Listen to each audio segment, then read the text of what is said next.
Hello, and welcome to this Federalist Society webinar call. Today, October 5th, 2023, we're delighted to host a litigation update on Fellowship of Christian Athletes, FCA, versus San Jose Unified School District. My name is Kayla Kleist, and I'm an Assistant Director of Practice Groups here at the Federalist Society.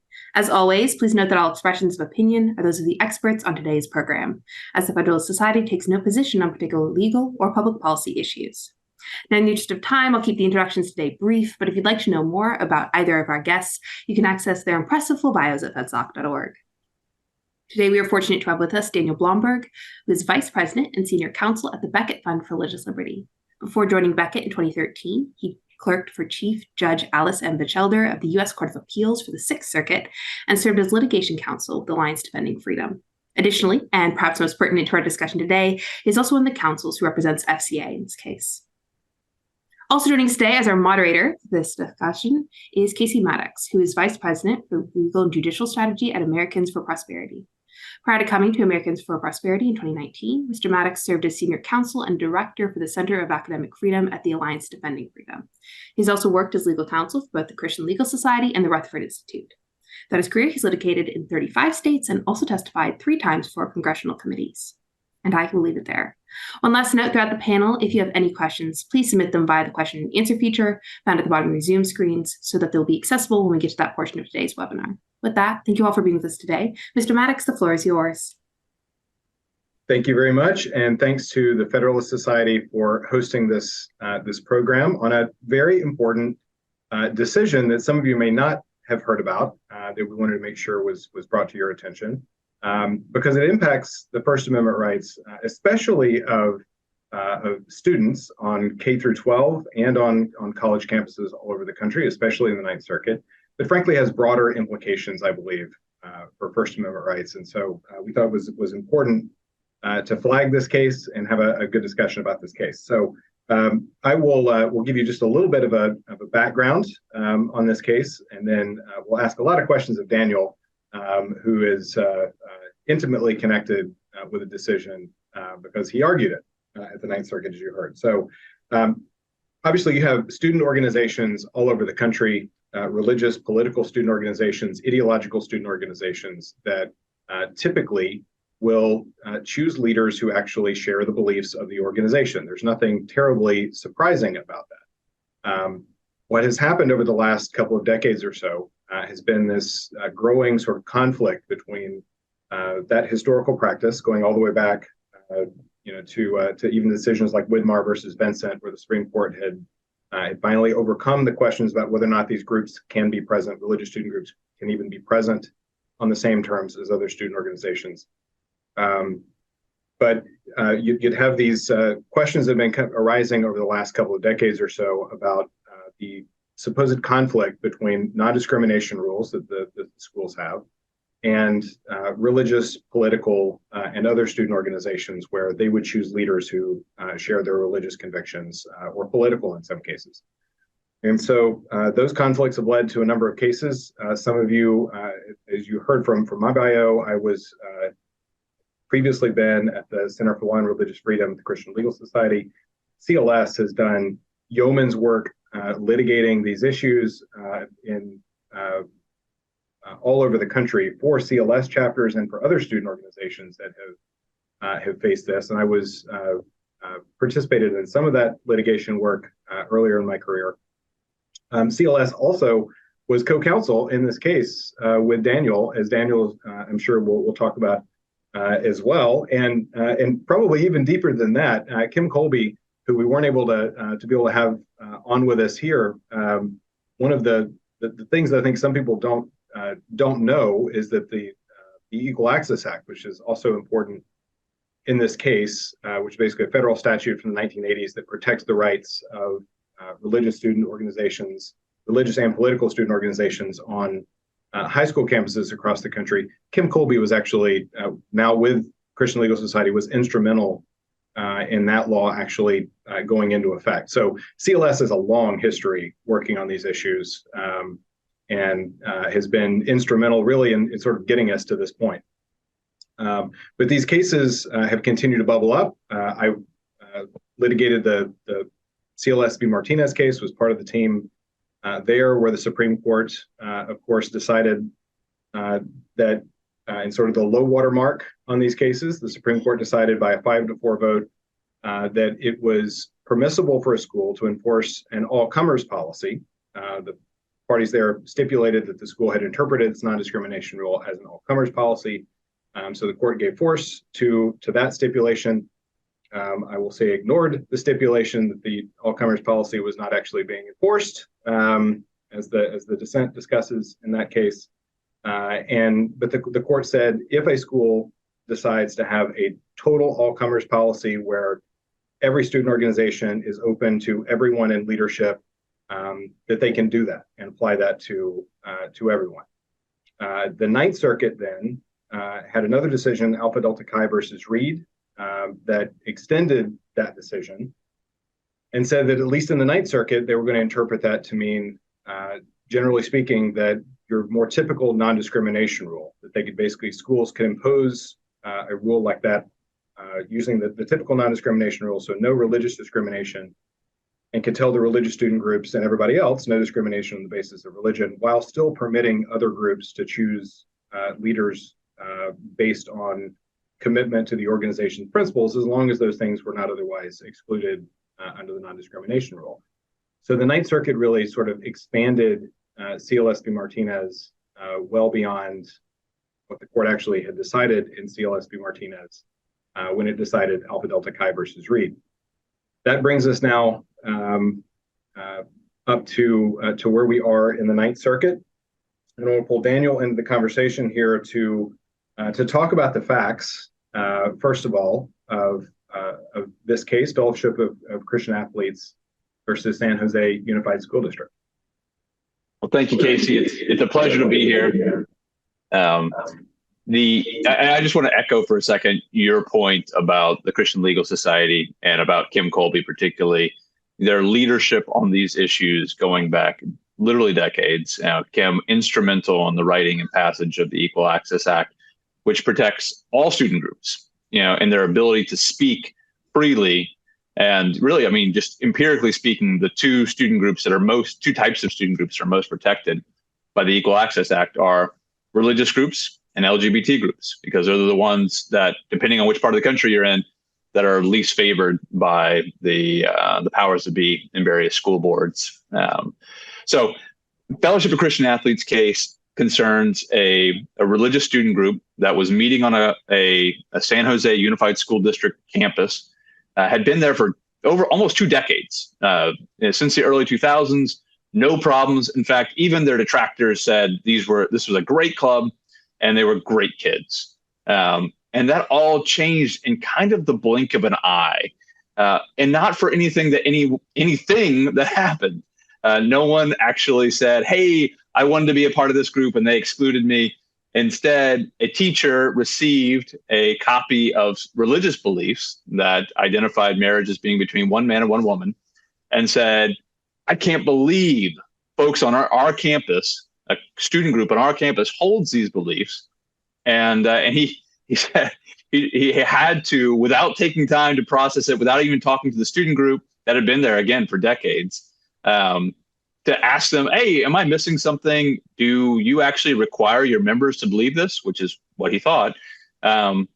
He just went and put it on his whiteboard at school, and he's put it up there and he wrote underneath it, it makes me sad that people on our campus believe this. How does it make you feel? And then he followed that up by writing a letter to the principal and saying that these beliefs are, and I apologize, Mom, but these beliefs are bullshit. And as an adult on campus, I should attack them and I should drive them off. They have no place in a public high school because I find these views objectionable, and I'm not going to allow, quote unquote, religious freedom to be an excuse for people to hold views that he disagrees with. And now he thought that the club required all members to adhere to the club's statement of beliefs, which is not true.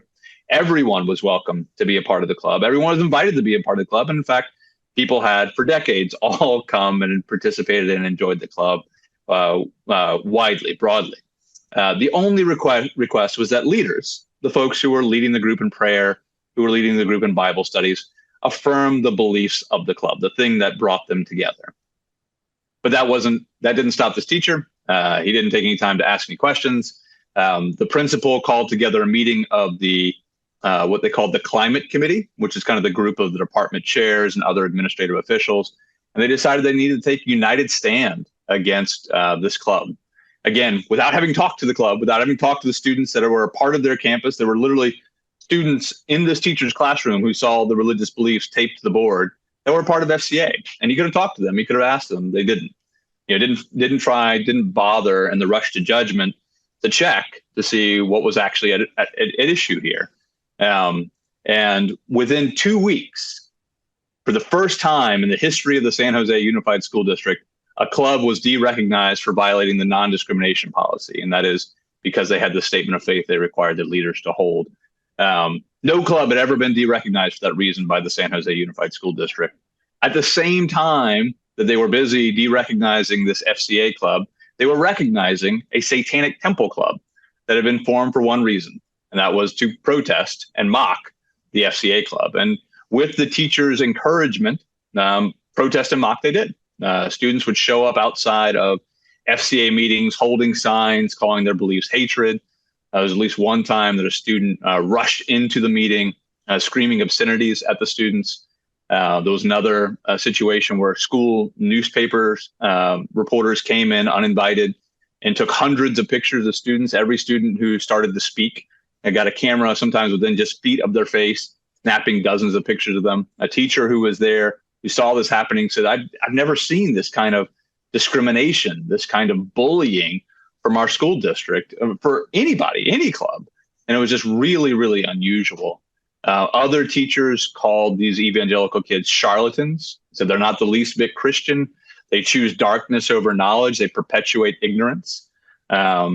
And then eventually it got to the point where the same teacher who started all this wrote to the principal again and said, hey, it's not enough that we've de-recognized the club, not enough to de-recognize the kid.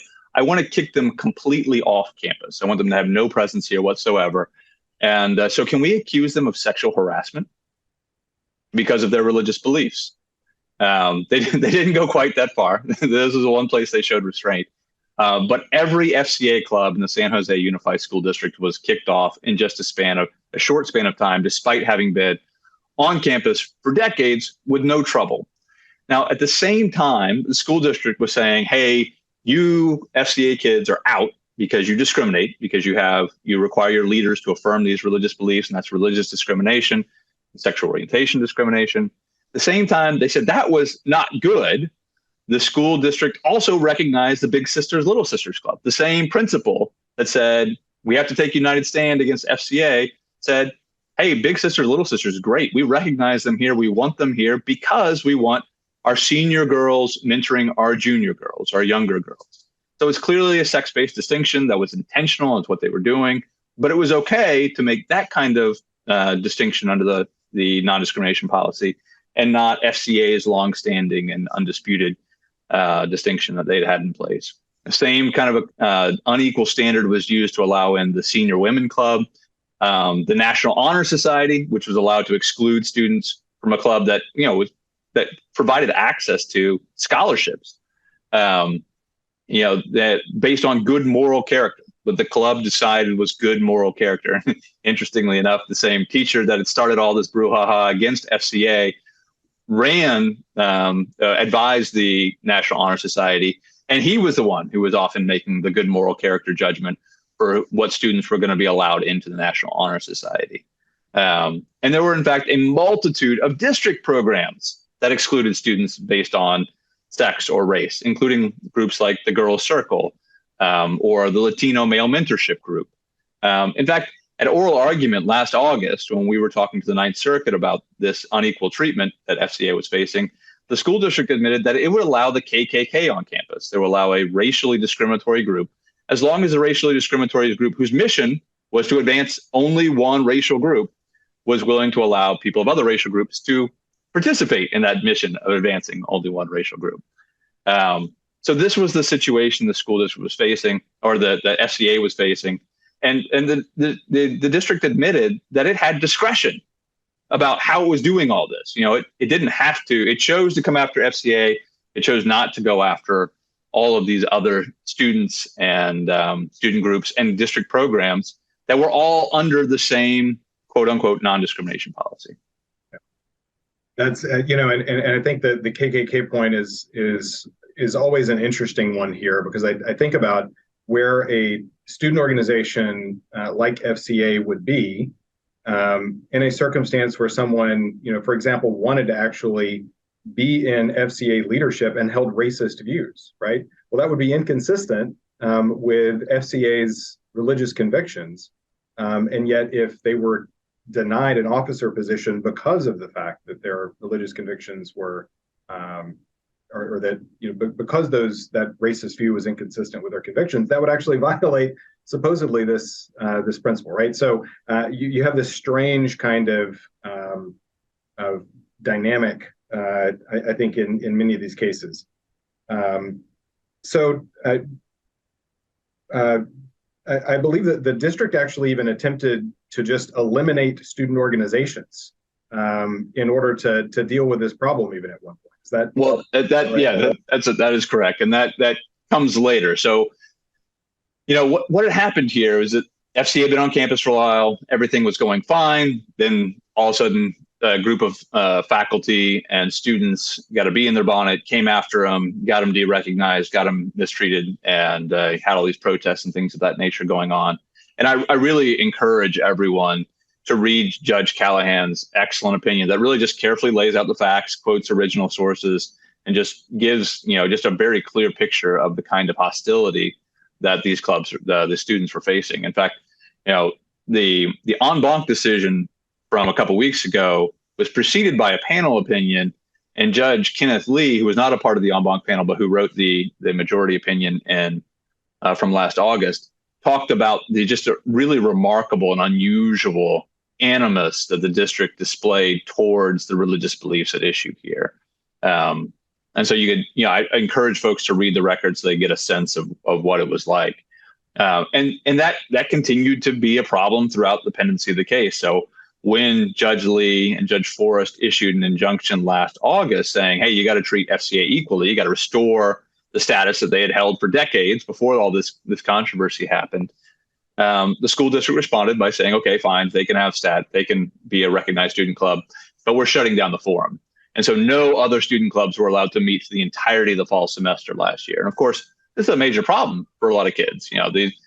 These clubs, the reason why they have clubs is they're important. They're a big part of students' lives. They help them with academic achievement. They do all sorts of good things on campus. But instead of just going back to where things were before and just letting everybody continue to meet and be a functioning club, the school district just shut down the entire forum, which is really, really remarkable and unfortunate. And just to underline, there was never a moment in the fact pattern in this case where someone was actually denied a leadership position within FCA. All of the fact pattern that you just described is sort of the victimless crime scenario, right? This is basically just someone found out that they believed these things. That's right. Someone somewhere believed something that somebody didn't like, and that's disagreement is part of what makes us American. That is a good thing. It is a good thing that we disagree on things like religion and on sex and on other issues, right? That's healthy. What's not healthy is using governmental power to try to control the debate and to silence one side of it. And unfortunately, that's what the district did here for a time, where it just decided that FCA was beyond the pale. The Big Sisters and Little Sisters, the National Honor Society, even the KKK would be welcome on campus, but not the FCA. Yeah. Well, and maybe at the end we can talk a little bit about some of these other cases that have happened. But I know that's actually not that uncommon of a fact pattern where the group is derecognized under a non-discrimination rule, but not because there's actually a sort of live controversy in that way where someone has been denied a leadership position. It's usually sort of on paper. But I want to make sure we get to the en banc decision here and kind of walk through it, because it is pretty significant, actually overturns a major Ninth Circuit decision. So walk through, the court decided this case, at least in part, on free exercise grounds. You want to walk through kind of the cases that the Ninth Circuit looked at, the en banc panel looked at and said, the prior Supreme Court precedent, recent Supreme Court precedent, has sort of changed the way we understand the law in this area. That's right. That's right. So to do that, we need to go back to the couple of cases that you mentioned earlier, Casey, the Martinez case and the Alpha Delta Chi case. And we really even need to go back a little bit earlier to the early 1990s to a case called Employment Division versus Smith, and where Justice Scalia wrote a majority opinion saying, listen, the free exercise clause isn't worried about governmental regulations unless they're not neutral and generally applicable, right? So if it's neutral and generally applicable and it's a governmental regulation that burdens your faith, it's kind of too bad, so sad. If the government decides to outlaw wine, then the Catholics they just can't have mass, right? As long as they're consistent with it. And so that led to a lot of concern, a lot of bipartisan concern. Congress passed a major law that rolled that back at the federal level called the Religious Freedom Restoration Act, but it couldn't fix the First Amendment. Right. And the Religious Freedom Restoration Act applies to the federal level. It doesn't apply to the San Jose Unified School District. And it doesn't apply to state universities, such as the school in Christian Legal Society versus Martinez, a law school that had discriminated against a religious student group by excluding them from recognition, similar to the kind of similar setup to what we have in this case. And what was different about that situation, the Supreme Court had decades and decades of jurisprudence saying that we really robustly protect the right of students to associate on campus, on public university campuses, including student groups that are, connected with terrorist groups, right? There's still a free speech and freedom of association right for those groups to come together and to organize around their ideas, around their identity and mission and purpose. And but that all changed in CLS versus Martinez, where the law school said, well, actually, we have this other interest. It's not about students, learning and, forming around ideas. It's actually crushing their ability to form around ideas. We have something called an all-comers policy. And that means you have to accept everyone to be a member or leader of your group. All comers have to lead your group. So if you have a vegan group, you got to accept the hunters. If you got a Democrat group, you got to accept the Trumpsters. Everybody is in, right?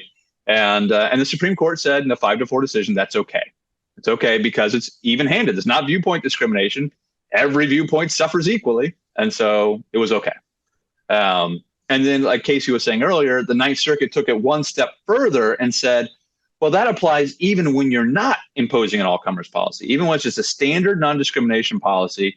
And that means groups like, religious groups can't ask their leaders to agree with their faith because that's religious discrimination, right? You're making a religious distinction when it comes to leadership.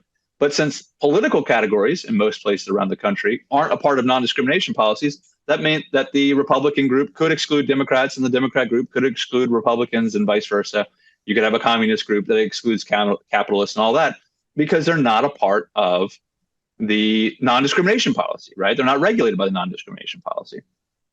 And the Ninth Circuit said, that's okay under Martinez because there's no animus here. They're not regulating the religious groups because they hate them. They're regulating the religious groups because they love them. They want to protect them from religious discrimination. And so the court said, if there's a benign motive, then there's no free speech or free exercise violation. And that was what Alpha Delta Chi said.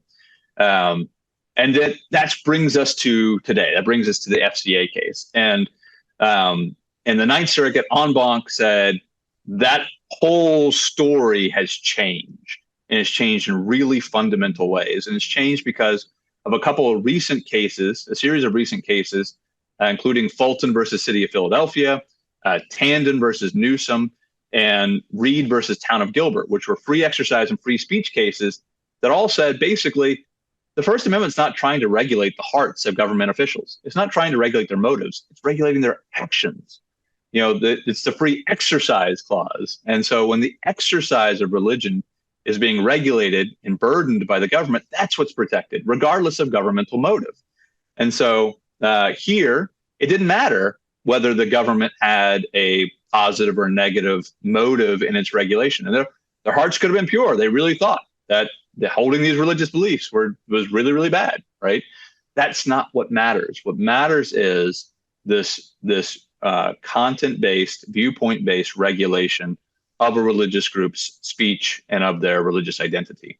And so the Fulton case was really powerful for that. It said, listen, under the Smith general applicability neutrality test that we were talking about earlier, if the government has discretion to give exceptions, then no longer are we talking about a generally applicable or neutral policy. We're talking about a policy that the government can choose, pick and choose winners.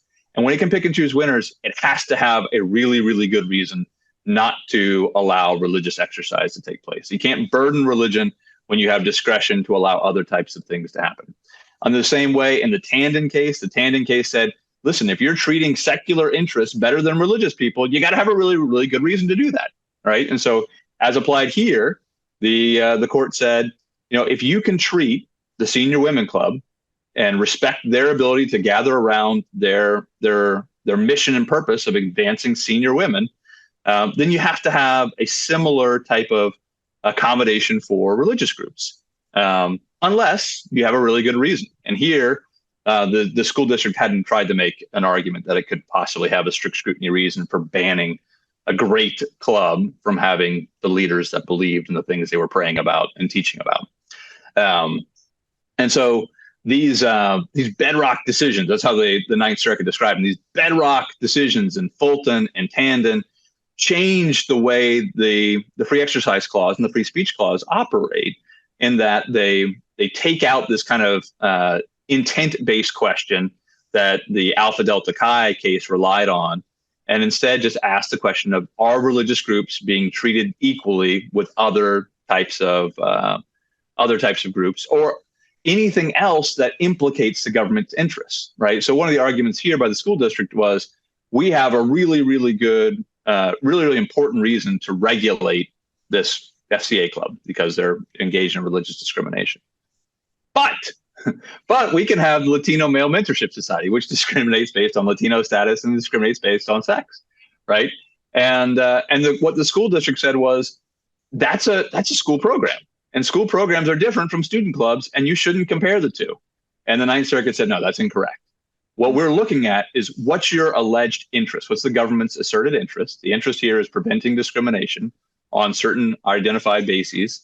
And if you're going to allow your own programs to discriminate based on nationality or ethnicity or sex, then you have to have a really, really good reason before you punish a religious group from asking their leaders to share their faith. The last point, the last big bedrock principle that the en banc court recognized was one laid down in a case called Masterpiece.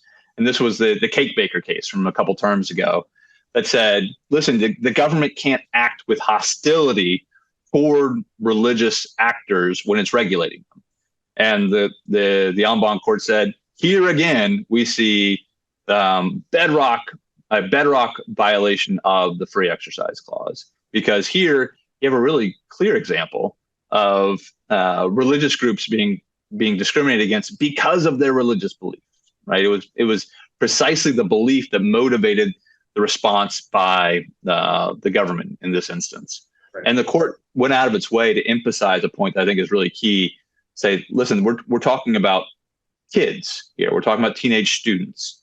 And the people who were discriminating against them weren't just like random strangers. They were the government officials who were responsible for grading their papers and for, writing their college recommendation letters and all those kinds of things. They have an influence. The power dynamic is the term the en banc court used. The power dynamic here is very disproportionate. And so we're cognizant of that in this hostility analysis. Yeah.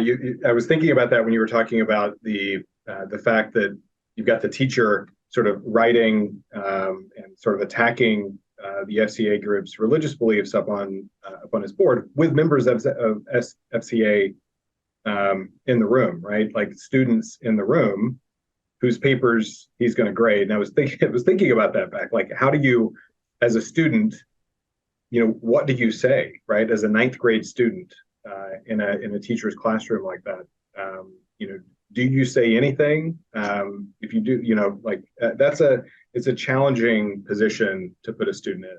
But so basically you have then, I mean, to kind of just quickly summarize, I think the decision in Masterpiece would say, look, if you've got hostility against religious beliefs, that's a First Amendment problem. If government is acting specifically because it's hostile to your religious convictions, but that's also not necessary, right? Which is sort of the mistake that the en banc court is essentially saying that the Alpha Delta Chi decision had made, was to sort of assume that if government wasn't discriminating, even if its actions discriminated against you, if it didn't mean to, then that's okay. As long as it was benign, the fact that you are treated differently is permissible. So the court's basically saying, like, no actual discrimination or intentional discrimination, either way, that's a problem. So you get the actual. I mean, I'll ask you, how did it feel to log on to Lexis Westlaw and see the red flag beside Alpha Delta Chi? It's a rare opportunity for an appellate litigator to actually, get the overruled word in an opinion that you're litigating. No, it felt great. It felt wonderful. And the reality is that these students win under Alpha Delta Chi, right? These students, what they went through, the years of discrimination that they faced, and the hostility they faced, even after our federal court ruled to shut down the entire forum, right? They won under any conceivable test. But what's so key here is it took so long because there was the wrong test in the first place. It should never have taken so long to get protection for these kids, to keep this from happening to them, or for any other kid, right? To have their own government officials, their own school coming down on them like a ton of bricks like this. And Alpha Delta Chi was at the root of that problem. And frankly, so was Martinez. And what the en banc Ninth Circuit recognized is that Alpha Delta Chi is no more. It's been undermined and overruled by existing Supreme Court precedent. And that Martinez really has been substantially narrowed by cases like Fulton and Tandon and Town of Gilbert. All these cases that changed the way we approach these kinds of issues. And really, I mean, read the en banc court's opinion. They said we're taking Justice Ginsburg seriously when she said this is a case about stipulated facts. And really, you kind of get the sense reading this opinion that outside of those stipulated facts, Martinez doesn't apply. Yeah, I think the other thing there with Martinez, I mean, a lot of people, when the decision came out in Martinez, very few schools, almost no schools, have policies like the one that the court sort of assumed in CLS v. Martinez, which is an all-comers policy. And the reason they don't is because you have schools all over the country, other than the school at issue in CLS v. Martinez, which was a standalone law school. Almost every other school in the country has groups that make leadership decisions, at least in part, on a basis that is usually in a protected category in a non-discrimination rule. If you were sort of reading them, in this hyper literal way, for example, I mean, every university that has fraternities and sororities, that has intramural sports teams, that have men's and women's singing groups as part of the school, right?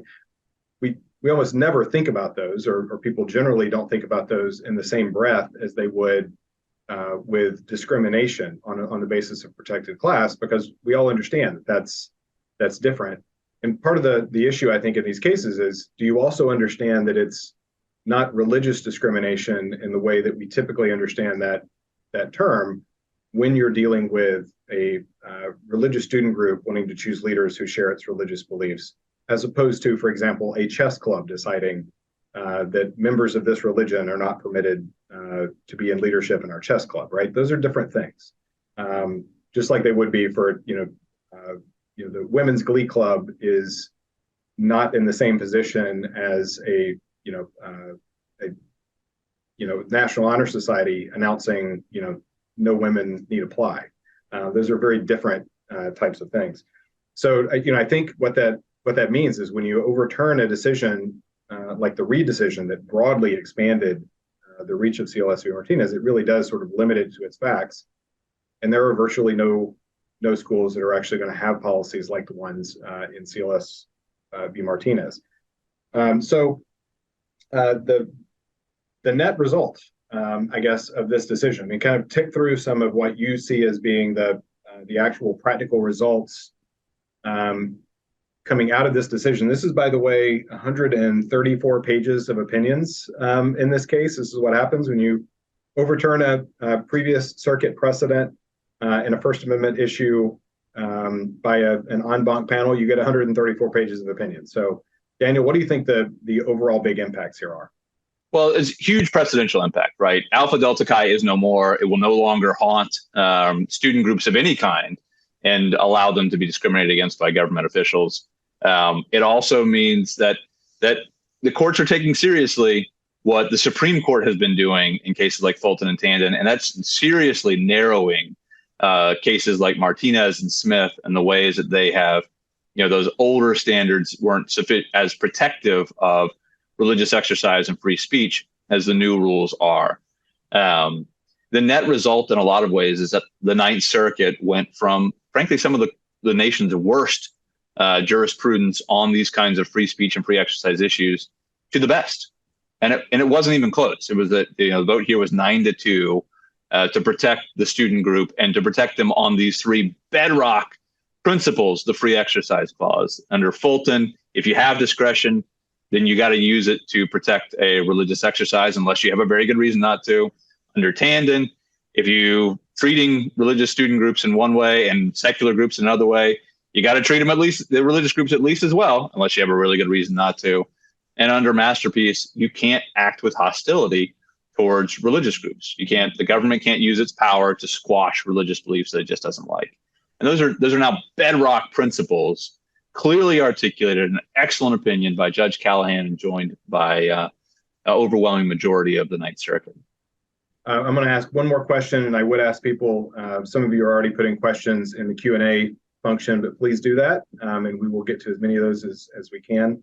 But I wanted to come back to this point that I said I would. I think there is a tendency to see the facts of this case, and they are pretty extreme. The attack that the student groups dealt with in this case, from teachers, administrators who were in charge over them.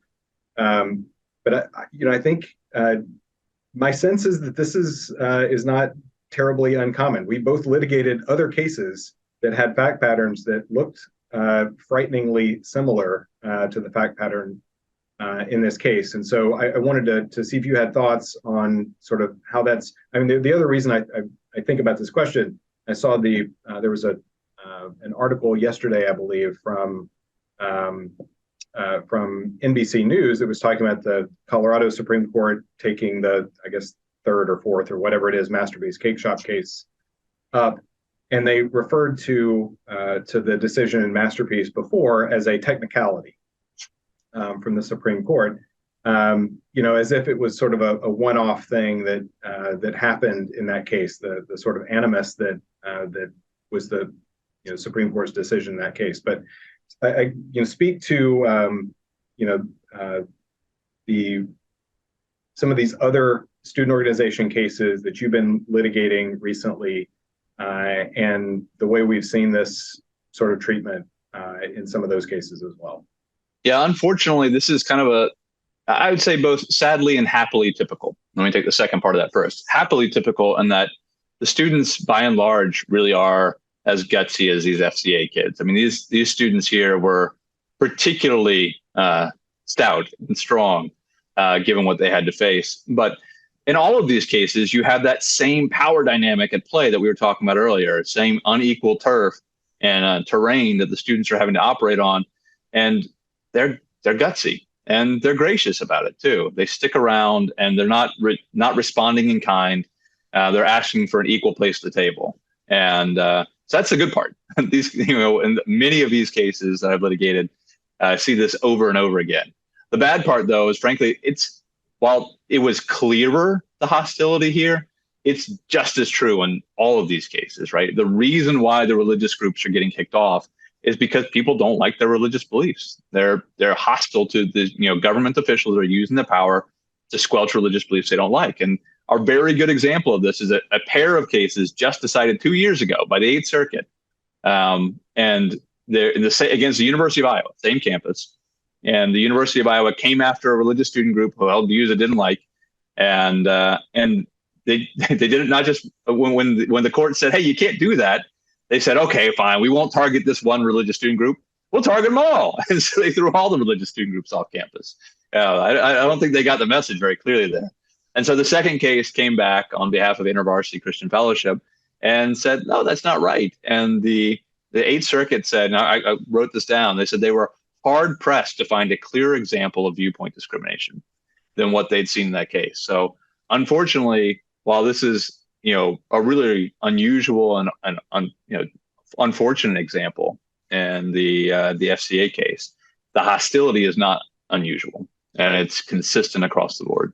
I believe I actually, if people are curious, I think I did a litigation update on that InterVarsity versus University of Iowa case a couple of years ago that should be on the FedSoc website, because they also denied qualified immunity in that case against the university administrators, which was perhaps a surprising result. Qualified immunity usually will protect university administrators, but there the court had said that they should have known that what they were doing was unconstitutional, because the same administrators had been to the court before and been told that you can't do this. Okay, we do have some questions in the chat. So first, I'll go ahead and ask Abby Smith's question. Where do we go from here? What's the procedural posture of the case at this point? And before I answer that question, I want to flag something that's very, very important about this case, and that is this victory belongs to a cast of thousands. I mean, first, it belongs to the students and the very hard work they did, and the families that literally in tears made the decision to keep forging ahead despite the kind of discrimination they were facing. But also the Christian Legal Society, who took this case on from the very beginning, and groups like the Jewish Coalition for Religious Liberty and the Alliance Defending Freedom, First Liberty Institute, FIRE, Regent, leading law professors like Professor Michael McConnell, the students from the Blink case, one of those Eighth Circuit cases, filed an amicus brief with First Liberty Institute in this case. Ministries like Crew and InterVarsity, Navigators, Cardinal Newman, all of these different groups came together with the support of 23 states in a brief led by the state of Montana, saying that this just isn't right. This just isn't right. And we need to stop doing this to students in their formative years, using government power to exclude their views, to exclude their ability to form around their religious identity. And so just, grateful for these groups and these individuals who stood up and on a compressed schedule both times. We had an emergency appeal last summer that all these different groups came in and filed amicus briefs on in a very, very short period of time. And then we had a compressed schedule at the en banc stage too. Things were moving very quickly, and folks did the hard work of showing up. So to answer Abby Smith's question, we're not sure what's next in the litigation. The district did not seek en banc review, super en banc, which you can do in the Ninth Circuit. And so the next stage is either they'll go to the Supreme Court or we'll go back down to the district court. The facts in the district court are even better for FCA. There's a lot. The record's been fully developed. And so there's I think a reasonable chance that the case will settle at this point. We're hopeful that'll be the case. I know FCA just really wants to get back to doing ministry, just like they were doing for 2 decades. And so we're hopeful that'll be the case. So there's a question here also.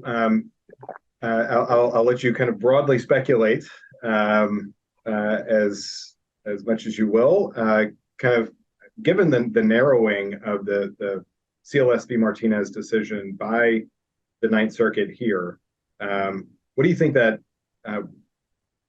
means for CLS v. Martinez? I'll leave it there. What do you think is the future of that decision going forward?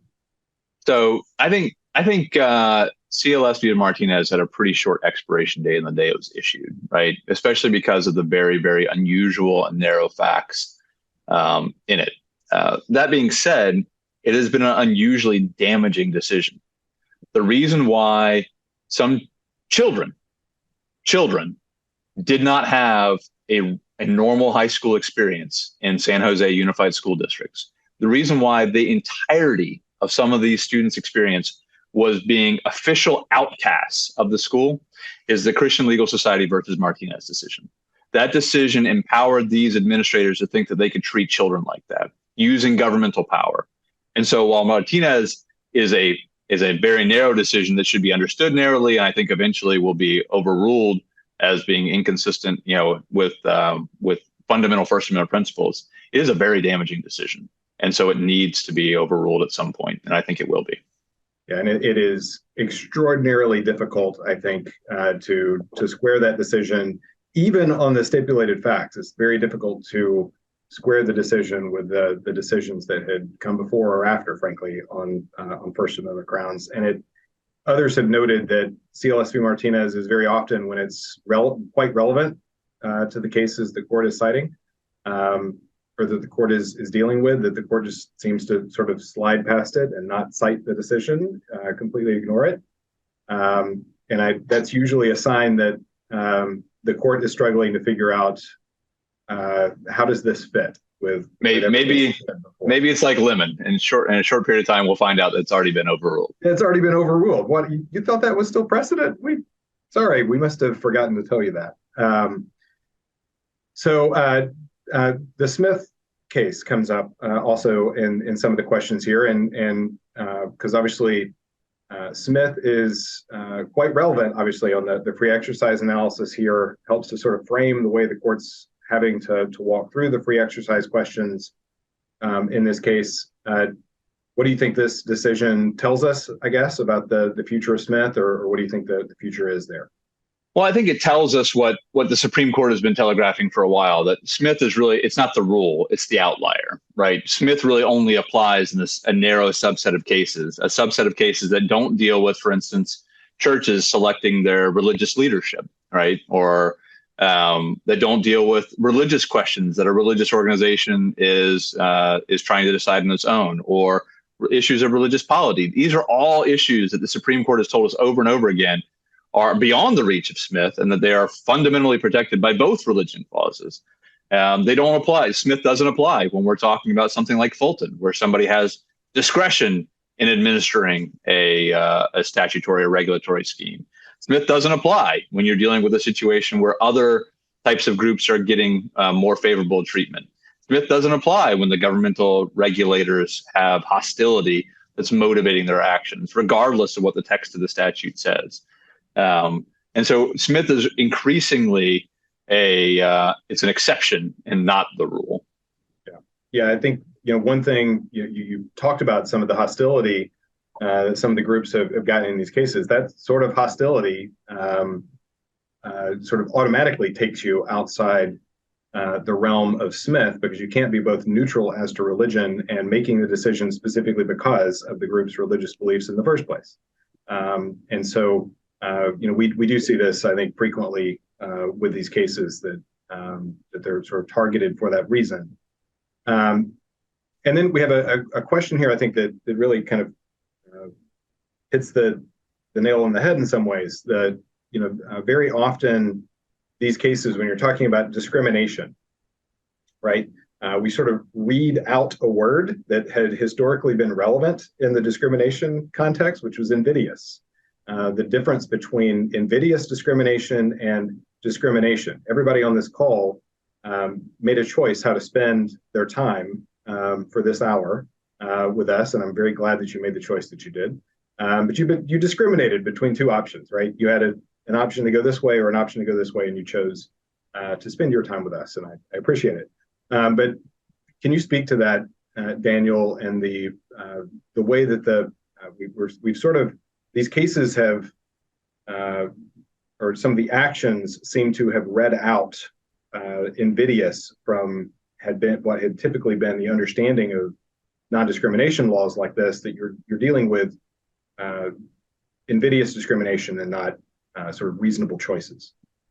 Well, and that the Eighth Circuit cases that we were talking about earlier, they're a really good example of this. So we got the university officials who had made the decision to kick off the religious groups. We got them into a deposition. We said, okay, listen, you excluded the religious groups because of their religious beliefs, and you thought that was religious discrimination.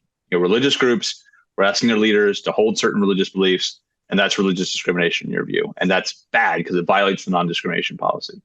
Hey, you also have sororities and fraternities on campus. They're the biggest set of student groups you have on campus. They are limited to men and to women, or at least individuals who identify as men or individuals who identify as women. Tell us why that's not discrimination and why that's okay. And the deponent literally started sweating. Literally started sweating. It could not answer the question because exactly the questioners, here, the questioners asking us this question, they lost sight of that. They lost sight of the difference between reasonable distinctions that are related to the mission and purpose of an organization and invidious discrimination that have nothing to do with it, right? Like you were saying earlier about the chess club, a chess club that discriminated on the basis of sex, right? That would be much closer to invidious discrimination. But a religious group that identifies around religious beliefs, not invidious, that's their identity, that's who they are. And so forbidding them from being able to make those kinds of reasonable distinctions doesn't help anybody. It weaponizes non-discrimination policies in a way they were never meant to be used. And it has a particularly bad effect on religious groups because they uniquely kind of associate around not just their belief often is the status, right, for many of these different types of religious groups. Professor Tom Berg has written about this a good deal, and how way this kind of weaponization of non-discrimination policies unfairly targets religious groups. Yeah. Well, Daniel, thank you very much. This has been great. I'll welcome Shayla back on to close this out. Absolutely. On behalf of the Federalist Society, thank you so much for joining us today and giving us the benefit of your valuable time and expertise. And thank you to our audience for joining and participating. We welcome listener feedback by email at info@fed-soc.org. And as always, keep an eye on our website and your emails for announcements about other upcoming virtual events. With that, thank you all for joining us today. We're adjourned.